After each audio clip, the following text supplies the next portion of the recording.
жатып, Жәнібек пен Азамат деген екі дос Сахарада сапар шегіп келе жатып, әлденеге келісе алмай ерегесіп қалады. Жәнібек ашуланып Азаматтың кеудесінен қатты итеріп жібереді. Жәнібектің соққысы жанына батса да Азамат үндемейді.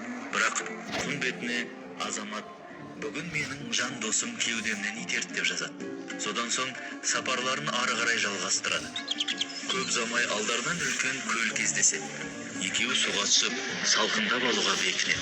Суға түскен сол-ақ екен, Азаматтың аяғына балдыр оратылып, тұншыға бастайды. Жәнібек жалма-жан көмекке ұмтылып, оны өлімнен құтқарып қалады. Bir ажалдан аман қалған Азамат өз-өзіне келгесін орнынан тұрып, тас қойып, мынандай сөздер жазады. Бүгін менің жан досым өмірімді сақтап қалды. Жолдасының ісіне аздап таң қалған Жәнібек, алғашқы ісіңді құмға жазып едің, соңғысын тасқа жазып жатырсың.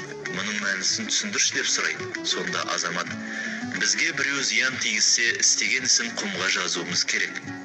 Кешірім желі суырып, оны өшіріп жіберуге жеңіл болады. Ал біреу бізге жақсылық жасаса, оны тасқа жазғанымыз дұрыс. Қандай дауыл, борандар болса да, оны ешқашан өшіре алмайды деген екен ақылды бала Азамат.